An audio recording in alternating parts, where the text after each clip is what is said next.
Hello and welcome to Neil's Spanish Fly Box. If you're a new viewer, a special welcome to you. If you're a returning viewer, thanks for coming back. And a shout out here for my Swiss viewers, and to my subscribers, thank you for your support. I really appreciate it. Today's video is a video that might help both tyer and anglers of the Perdigon Nymph.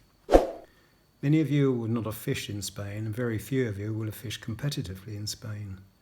So this content is meant as a humble and respectful aid, not the definitive article, of course, because I've said before, flying tying is very much a subjective art, and anybody who thinks they're tying the perfect Perdigon nymph or tying them the right way, it is only their version of perfect or the right way.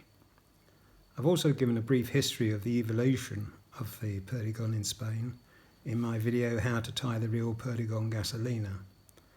And from that, you'll note that a Perdigon nymph does not have added hair, fur or feather as part of the dressing.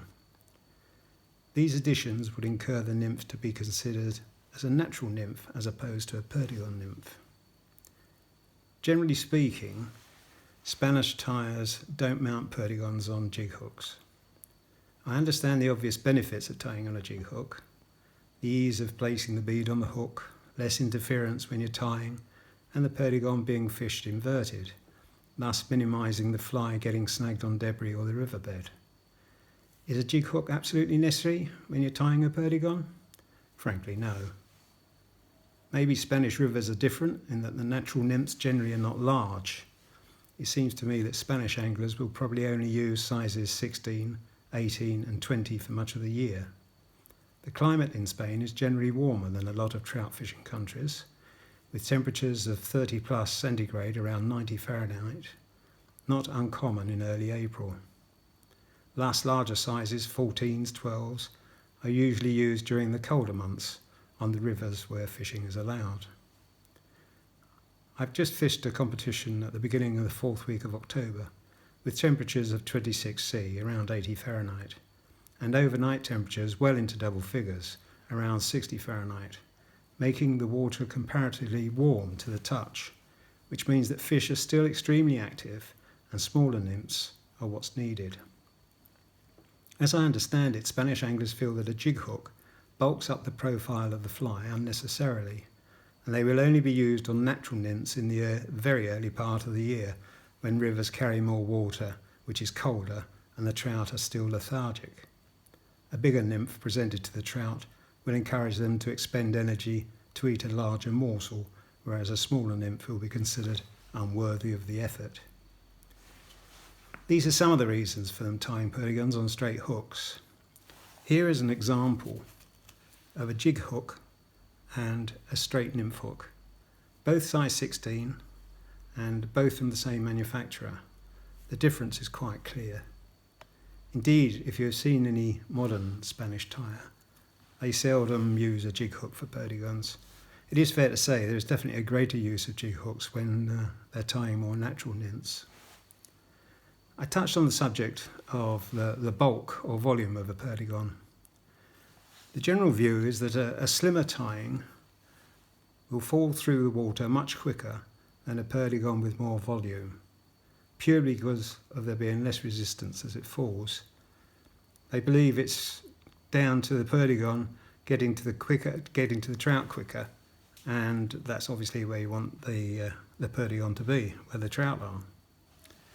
When you're tying Perdigon nymphs, there is now a tendency not to add a wing case to the tying. The reasoning being that it does not generally increase the catching ability of the nymph and is scientifically questionable. Let me explain. When you tie Perdigons on straight hooks, you use slotted beads to raise the bead above the parallel of the hook shank, and you believe that the fly will travel along the river at an inverted angle and minimise the fly catching on debris and rocks, etc. A jig hook is likely to invert even further. So in both styles, the wing case will be on the underside of the nymph.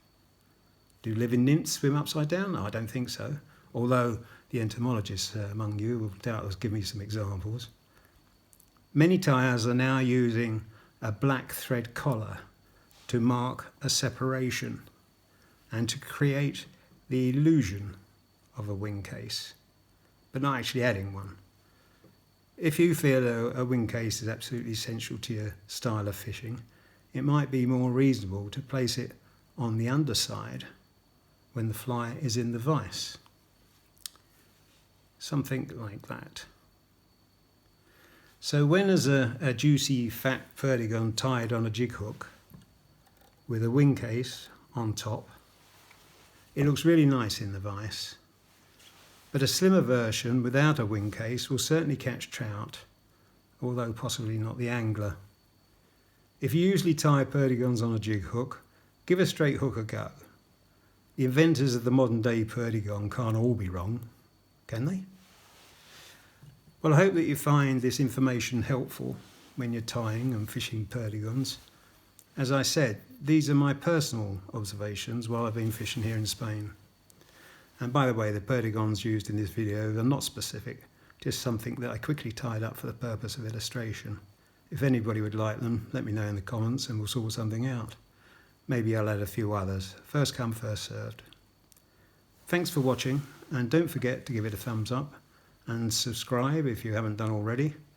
Write a comment below if you so desire, and I'll see you in the next video. Bye.